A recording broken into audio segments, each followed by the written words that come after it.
बात बहुत सत्य है, इसको बहुत तार्किक से सुनिएगा।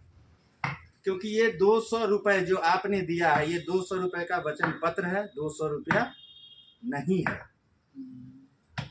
अगर जैसे कि आपका जो फैक्ट्री होगा या जो घर है, वो घर का पेपर तो आपके पास होगा, उस पेपर पे लिखा रहता है कि ये खाता नंबर है, ये खेसरा नंबर है, ये थाना नंबर है, ये हल्का नंबर है, ये इस पेज पे रजिस्ट्रार का साइन है। तो ये दर्शाता है कि वो जमीन आपकी है। वो पेपर पे लिखा रहने का मतलब वो जमीन नहीं होता है। वो पेपर सिर्फ दर्शाता है कि उस खाता में जो जमीन है वो सुजीत पाठक का है,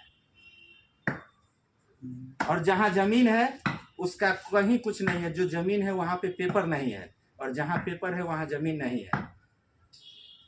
तो अगर उस पेपर को आप बैंक में रख दें, उस पेपर को अपने लॉकर में रख लें, उस पेपर को अपने साथ रखें, तो पेपर ही आपके साथ जाता है, जमीन कहीं नहीं जाता है। बात समझ रहे हैं?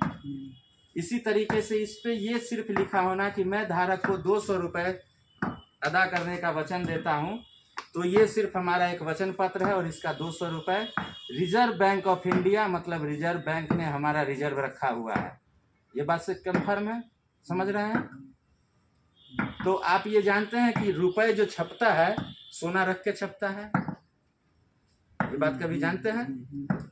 ये बात आपका सोना का मात्रा मतलब जब तक रिजर्व बैंक सोना रखेगी नहीं तब तक आपको ये नोट छापेगी नहीं। ये बात जानते हैं? तो आपसे एक सवाल हम पूछते हैं, आप ये बता दें कितने सोना रख करके वो कितने रुपए की पर्ची छापेगी? ये जानते हैं?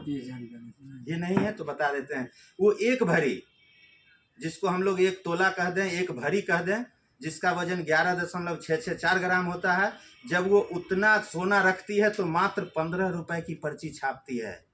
मात्र 15 रुपए। इससे यही तात्पर्य होता है कि जो हमारा भारत देश है वो सोना आधारित रुपया पे है। ठीक है?